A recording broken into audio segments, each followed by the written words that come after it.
Our primary election is right around the corner, coming up on March 17th, and Chicago needs election judges. You can help your neighbors cast their votes by going to pollworker.chicagoelections.gov.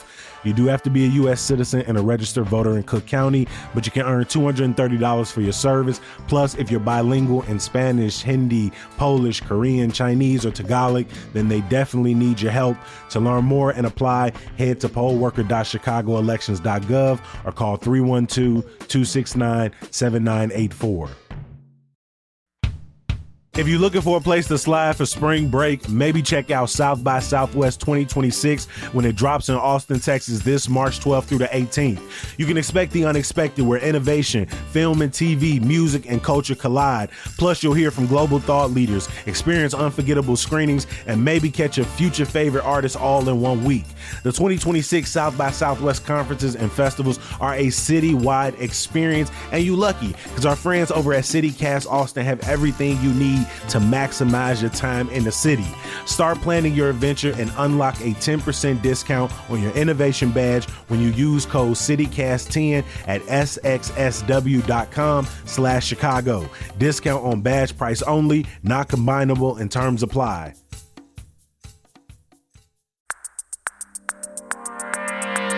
Today on CityCast Chicago, we're breaking down the future of data centers in Illinois, why the streets were so dusty, crusty this week, and asking, are you ready to vote? And if the answer is no, we got you. It's Friday, February 20th. I'm Jacoby Cochran, and this is what Chicago is talking about.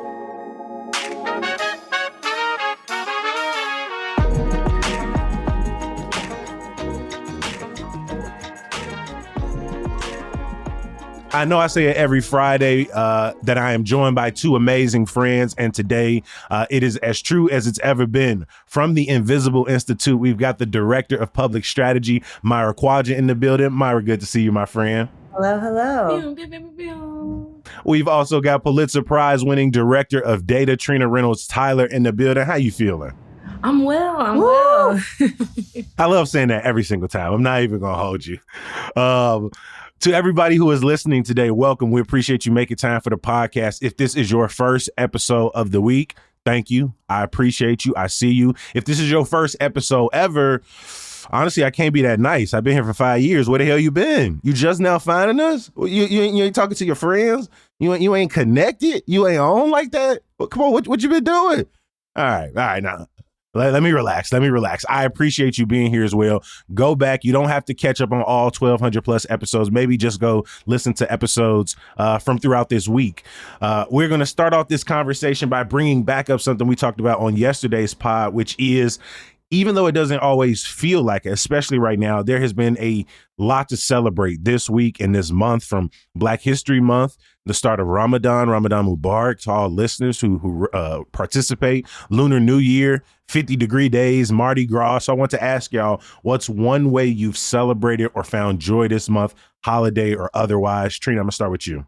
One of the several things that have brought me joy this month is actually a dinner I went to on Valentine's Day. Come on. That was guided by Alashe, Alaase, the Alashe Collective. Like, we had this like delicious West African dinner. It was talking really the mission is about like, the diasporic connections between folks. And I did not have a Valentine, so I paid for my little dinner with myself. And I thought, like, what am I going to do at this dinner? Like, it's going to be all these couples. Like, maybe I should bring a book. And then I ended up having like a wonderful conversation with like so many new people.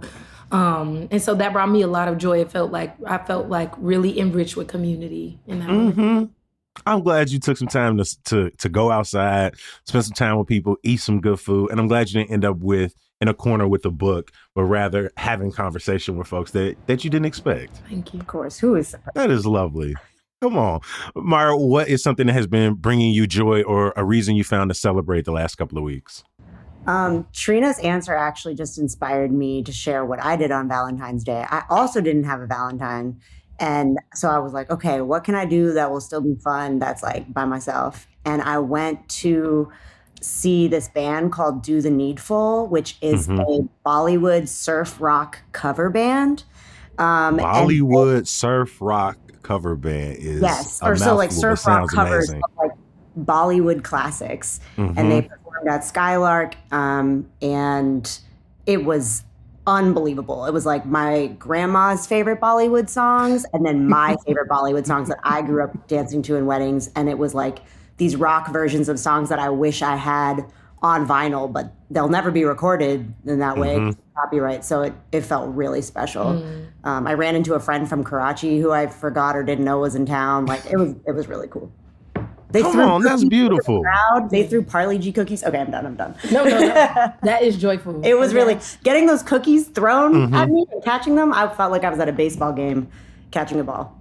Hey, that sounds better than just some basic old dinner in a movie. Y'all had a good ass time on Valentine's Day.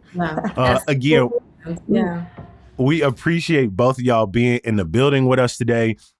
We have talked about it twice in as many weeks on the show, and that's the future of data centers in Illinois. This is a big deal right now, especially as the states around us, Indiana and Wisconsin, are in like a fast sprint to get as many data centers in their state as possible. And here in Illinois, on the one hand, advocates of rushing these massive power and water sucking behemoths into the state are worried that our privacy laws are too intimidating for these companies.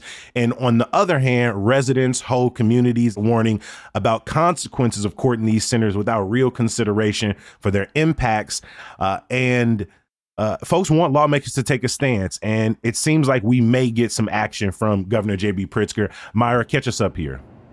Yeah, so this week, Governor Pritzker announced a 2-year pause on the state's tax incentives for data centers.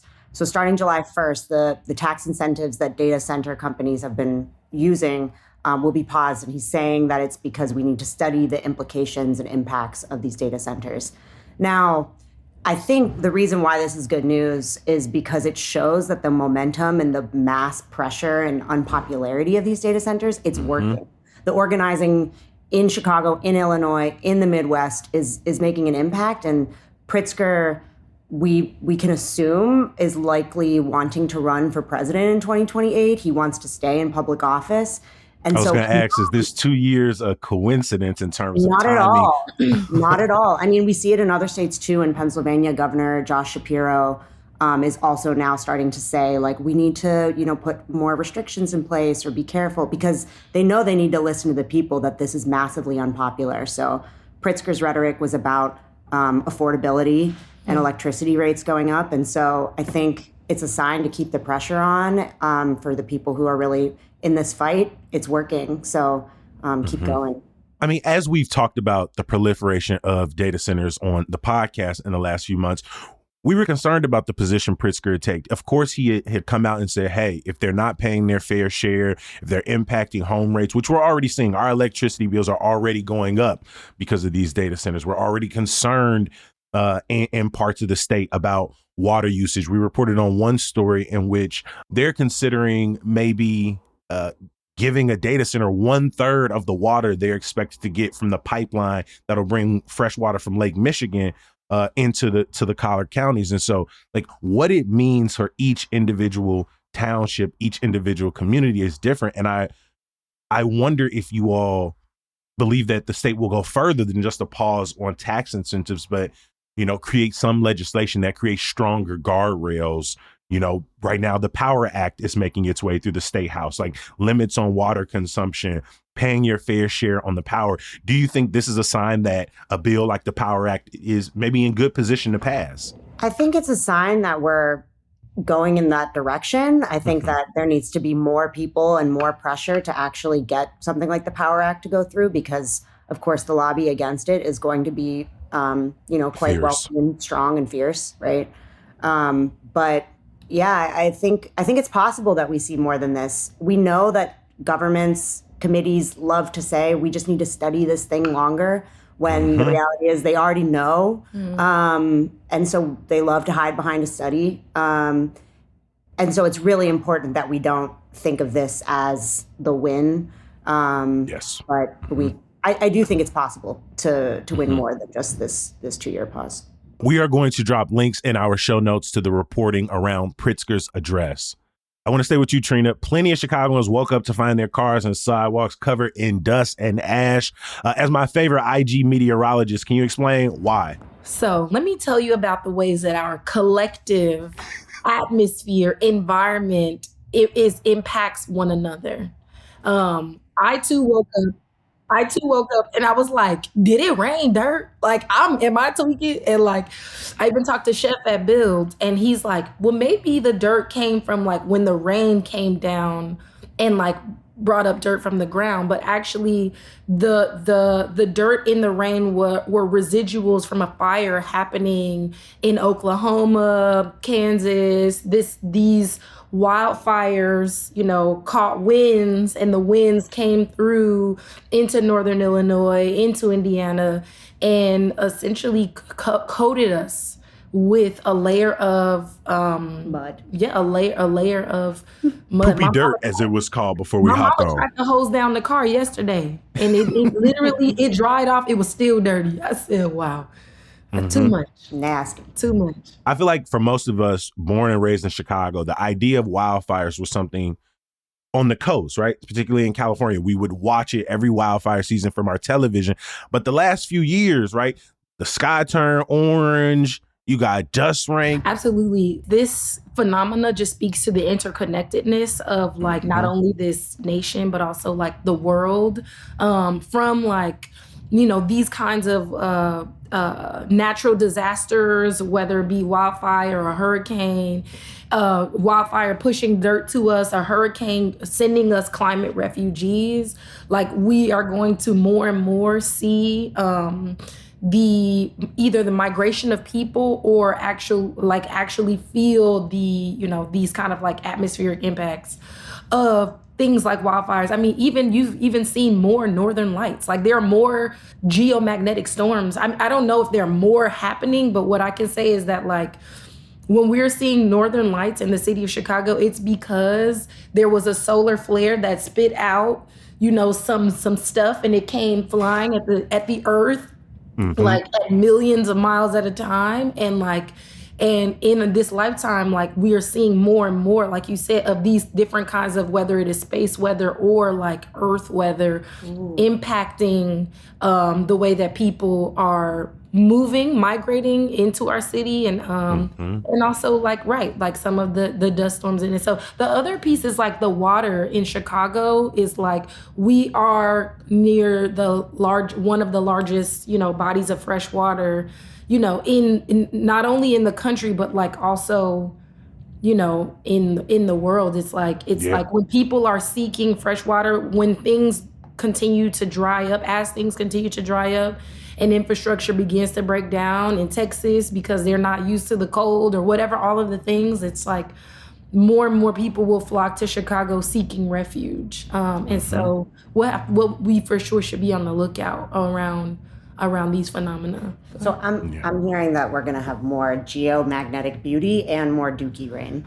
1,000%. Okay. 1,000%. And I also appreciate how both of the stories y'all talked about are very much connected. Like people are having this increased amount of scrutiny around the quantum campus, around the proliferation of these hyperscale data centers, not only because noise complaints, not only because people are asking, is this the best use of our space, but also because the scale at which these drink up fresh water, right? You can't use anything but fresh water to cool these servers unless you go through a more complicated wastewater treatment process, which some companies are willing to do and others are not. And so especially if they're in a place that doesn't have the same type of guardrails or the same type of community pressure.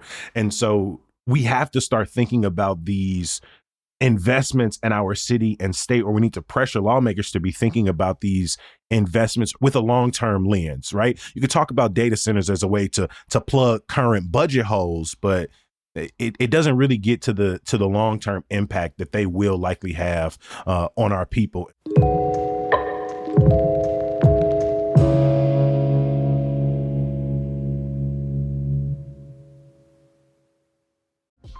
Why not keep the Valentine's Day vibes going for another week? I'm talking a romantic Sunday afternoon at one of Chicago's best piano concerts with a mimosa or Manhattan slushie in your hand, and you getting all of that inside the former 7-Eleven off Clark and Belle Plaine. Yes, the one across from Graceland. The venue is now called The Checkout, and it's from Access Contemporary Music. The next concert is February 22nd, featuring rock star pianist Wen-Ting Shi, who is performing the ultimate masterpiece. Yes, B minor sonata from Franz Liszt. And if you ask a classical music nut like myself, for just $20, that's already worth the price of admission. But that's just the first part of the show. She is also jumping into their American and Russian composer bags as well. And on top of that, you can get 20% off when you use promo code PIANO. You're welcome. You could do it at thecheckout.org. Solo piano spotlight at the checkout. Beautiful music, unexpected vibes, and yes, adult slushies. That's code PIANO at thecheckout.org. In addition to being world-class journalists and organizers in this beautiful city of ours, you all both run TM Productions, encouraging Chicagoans to vote. Go out and exercise a right that was hard fought. And y'all have an event coming up this weekend as the primary day creeps up on us and early voting is now open. Break down the details for me. Jump in, both of y'all. Yeah, so this Sunday at First Presbyterian Church, which is on 64th and Kimbark, we will be hosting a lunch where we will be preparing our ballots together because we are also not ready to vote yet. This election sprung up on us. And so to navigate this very long ballot that includes the primary elections for the governor, senator, state representatives, so many things, judges. Water reclamation. Right. Oh my gosh, the list keeps going. We will be joined by two researchers, for lack of a better word, that I really appreciate as resources that I often turn to. Stephanie Scora from the Girl I Guess voter guide that a lot of people use, and Carlos Ballesteros, who is a journalist at Injustice Watch, who does a lot of reporting for their judicial voting guide. So we're excited to learn about how they research for these really complex, in-depth guides. And we will be, as a group, going through our Ballot Ready. Ballot Ready is a tool where you can get a preview of your ballot and fill it out. So the hope is to get together in person and get the ball rolling. We need it, so we assume other people need it too.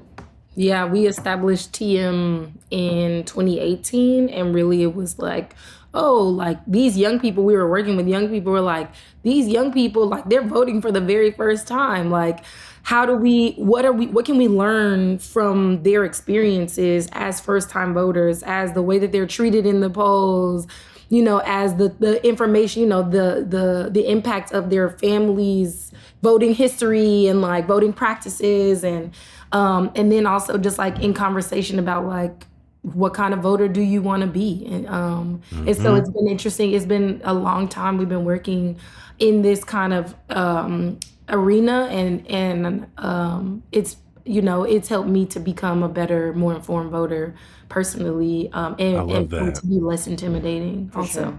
I would also add that this series is part of a monthly series that MarketBox, mutual aid project based in that church, hosts. So every month there's a different expert from within our community presenting on something that is relevant and helps equip our community to just be more proactive people. I dropped a link to the event in our good news earlier this week, but I'm going to do it again today in our show notes. I mean, y'all been doing this for 8 years now. That's multiple presidential elections, mayoral elections. Like, what's one of the biggest things you've learned? And has anything changed about maybe the young people you all work with and their positionality towards going into the booth? I feel like there has been a trend. Like there was a time where there were like, boom, like all these young voters are coming out the woodworks. And then people were like really talking a lot about young voters, young voters, young voters. But honestly, in this moment, this season, I have no idea. I don't know. I don't know what the young people, and I feel like that's a big part of just us having this event and talking to people. Like we're just getting started, really. It's just to see like what has changed, because I think that like people are so overstimulated and there are so many things on the ballot? I would say that the biggest thing that I've learned is that when we first started, I was really trying to understand how the young people that we were taking to vote, how they already felt so disempowered by their government and that their vote would not matter. There was, strong belief in like conspiracies controlling everything. There was just this which have only gotten, in some respects, proven more true. and more validated, right? Yeah. But specifically feeling already like they were living under a fascist government. And the past 8 years has actually been about watching the rest of the country catch up to the young people. And I think that has been really humbling because we are basically figuring out how to talk about participating in this process that is undoubtedly a sham in so many ways, right? Like it is increasingly getting harder to vote. If you're trying to vote by mail, for example, postmarking your ballot is no longer when you drop it in the mailbox. A lot of people don't know that. So if they drop it in on election day, like they used to be able to, there is a good chance that your ballot won't count. So like things like that, watching this stuff break down even more and figuring out now, okay, what does it look like for us to help people engage in a process that at this point we're engaging solely for the hope of being able to reclaim it and reshape it and not allow it to completely collapse. I can only imagine how difficult it is, especially trying to get people to rally around the primary, because we talk about it all the time, right? We're a Democratic supermajority state. I can understand someone thinking, there are 13 candidates running in my district. I'm going to just wait until it gets whittled down to 1v1. I'm going to just wait till then. But unfortunately, in your district, this may be the moment in which the individual is chosen, who you had the most say in, who may be your representative, good or bad.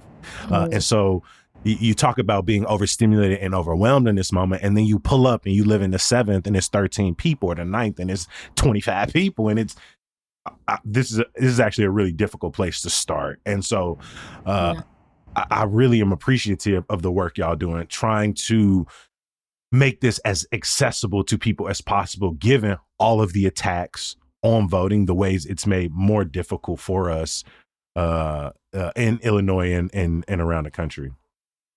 I'm very curious what people care about as it relates to voting this year. I think we speak about being so overwhelmed, but I feel like there are some like things in our lives, everyday lives, that people are being impacted by. And so I am curious, like for you as someone who's talking to people all the time, like what do you think people care about as it relates to voting? I feel like, people are crime, affordability, like Palestine, Epstein, like what was your hypothesis on like what will drive voters this year? I'm concerned that Palestinian liberation, sort of fighting back against ICE and Border Patrol is more likely to overwhelm people and keep them in the house, because those are topics that even our current officials have shown either a resistance to or a lack of authority or power to do something against. And so I feel like those issues are making people feel even more powerless in this moment. Like you've had the governor and the mayor be two of the strongest opponents to the violence and fascism of it all. And yet people continue to be kidnapped, shot and killed. I do think affordability is kind of the game right now, and just the reality of people's lives. And we saw it even with Pritzker's speech this week about this tax incentive pause. His messaging was entirely about affordability. He knows that that's what works. It's what worked in New York with that mayoral election, right? When it comes to military and ICE, I think you're right that people feel really powerless in terms of like what voting can do for that. Exactly. But like when I think about affordability and this like Strait of Hormuz, like I do think about the global supply chain and like how that is connected to affordability too. And I think a lot of times people are not necessarily drawing the connections between like, you actually get a lot of the things in your day to day from these other places. That's why the tariffs were such a big thing. And it's like, it's one thing for us to be talking about things to be more expensive because like tariffs are applied, but there's a whole nother genre of like horror and issues when it's that we are not even able to access the products or afford them. I think that's why affordability will probably remain at the forefront, because like every other topic, there is a sort of broader, like global context, right? Sort of a systemic historical context, sort of, you know, you can't talk about affordability without talking about anti-blackness, but you can talk about affordability in a way that's like your groceries are expensive. You can't afford to go to college. Your home is expensive. No one's going to talk about the larger international context of that. And so I think politicians can get away with staying on the surface because it is such a day-to-day, the bus is getting more expensive. The eggs are getting more expensive. Clothes are like, and so it's for that reason, I think it'll be the easiest way to connect to your average voters. I would like to think that some people will vote based on what's happening in Venezuela and Cuba and not wanting the U.S. to so aggressively expand its imperial powers. But I do think that, unfortunately, the average American voter isn't voting based on that. I think we're really just sort of see just ourselves.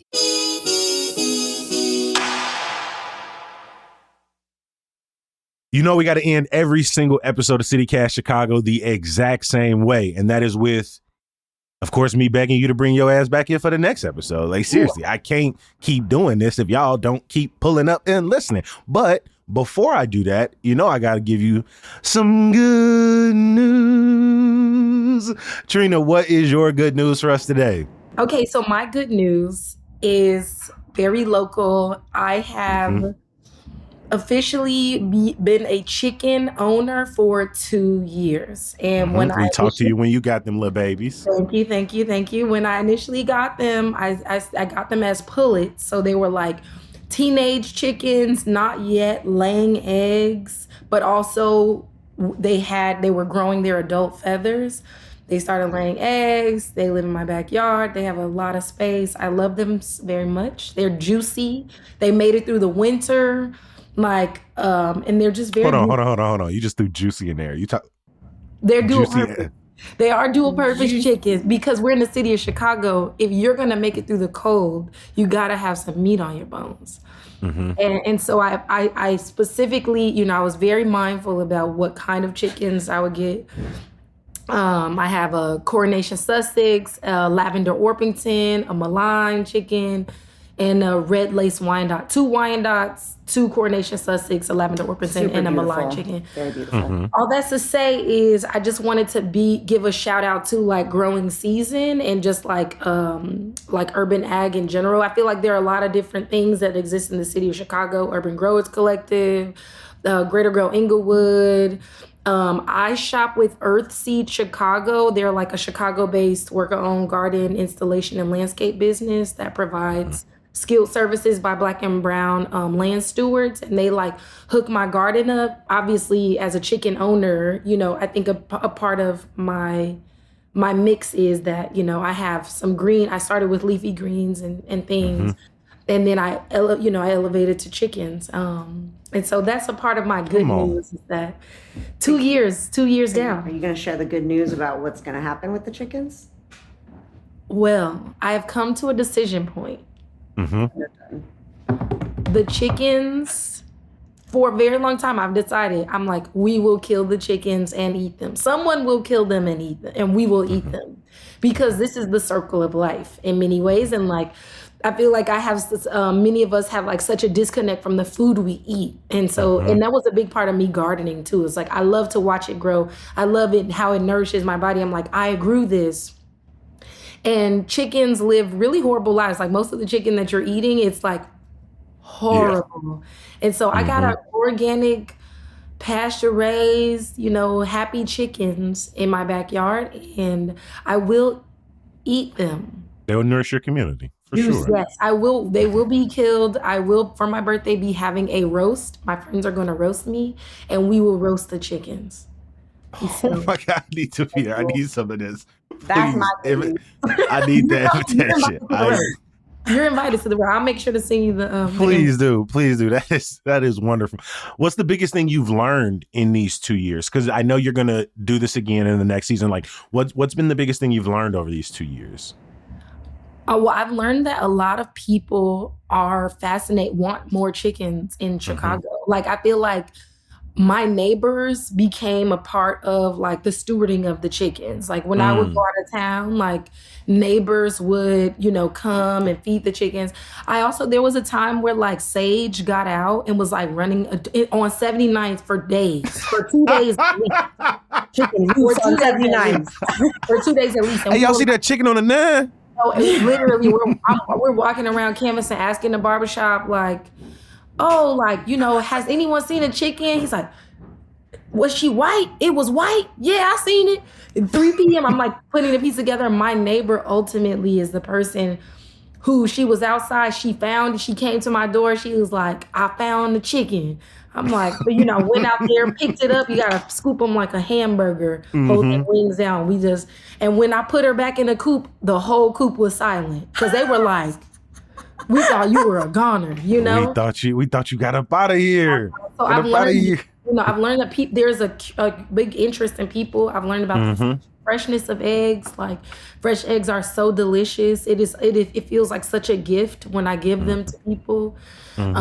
And I've learned that it's not super smelly and it's not super hard. And like that I've learned to not be so afraid, like to reduce my fear of like engaging in like life itself. Like, sometimes I look at them from my room and they're just like living and they're in this flock and they have this pattern of existing. And I'm like, dang, like, and I'm looking down at them and they don't know that I'm looking at them, but I can see them, and their life. And I think like, what does that even mean for human life? Like, and like, what are the ways, I guess surveillance is probably not the best God complex. Oh my goodness, but maybe more God complex. God complex adjacent. Like it's like, what is it that is looking at us, that is studying us, that is watching us, like as we do our thing and follow our like everyday patterns without our own awareness of those patterns that we're participating in, but with the awareness of this other non-human thing. Damn, y'all so cold. I'm so happy for you. Learning you had chickens a couple years ago, I'm pretty sure inspired us to do our episode where we sat down to learn what do you have to do to own chickens? What are sort of the rules and regulations in the city? And we learned it's pretty open and fair game as long as you make sure you're taking care of them. You have the right materials. And so if somebody that's listening to this inspired to start their own journey, I want you to know it is possible in the city of Chicago and not just on the 9. Lucky Harold's ain't found your shit. The most expensive 12 piece. Myra, over to you. What is your good news for us today? My good news is about all the wonderful stuff happening in Chicago for Ramadan, which some people started yesterday, some people started today. If you are a moon sighter, it started today. And there's a few iftars that I'm really excited about. The one that I really want to shout out is planned by Chicago Dyke March, and it's going to be at Haymarket House on March 14th from 6 to 9 p.m. It's open to all, so even if you're not Muslim but curious, I think that would be a fun place to explore. And so you can go to Chicago Dyke March Collective and RSVP through them. You can also, if you're curious about Ramadan and how it goes, Talif, which is in Pilsen, Taleef, they host a lot of stuff for newcomers to the faith. So they have like Tuesday night things, Thursday night things. And it's just a really welcoming space. You can ask any question, most 101 thing. I really enjoy it a lot. So, so yeah, that's my good news. Closing out our good news today, Soundtrack Sessions presented by Suge and Jam is going down tonight at Drip Collective with a special screening of Moonlight featuring, come on y'all, a live string section during the movie. You don't just got to pull up on the Chicago Symphony for that, right? If you can't make it tonight, next Friday, they're running it back with a screening of Crooklyn featuring a live jam session. Spots are filling up fast, so I'll drop a link for you in the show notes. And if you can make it, pull up. Shout out Shawnee Dez and Kenneth Leffridge. I knew y'all like that. I know how to placate my guests.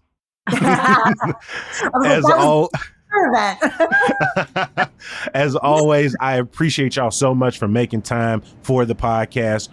From the Invisible Institute Director of Public Strategy, Myra Quadra, I appreciate you. Thank you. And Pulitzer Prize winning Director of Data, Trina Reynolds Tyler. An honor.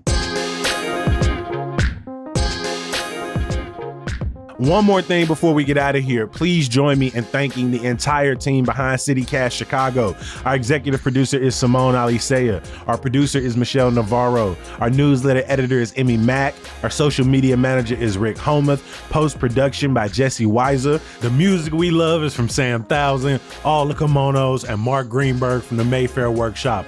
Additional music by Sarah the Instrumentalist, courtesy of Epidemic Sound. This week, I have a special favor to ask you. The good folks over here at CityCast have dropped a brand new podcast, Your City Could Be Better. Every single week, you are going to hear from host David Plotz and a host from across the CityCast network, meaning eventually your boy gonna be on the podcast as well. And we're just talking about different things that are happening around the country, ways that cities are dealing with the challenges facing them, and just different ways people are trying to, of course, make their city a little bit better amidst all of the chaos and confusion that's going on every single day. The new episode this week lands in your feeds on Sunday, so please check out the podcast feed, follow it on Instagram, and again, stay tuned because your boy gonna pop up on there real soon to talk all things Chicago. We're gonna be back bright and early next week. We'll talk to you then. Peace.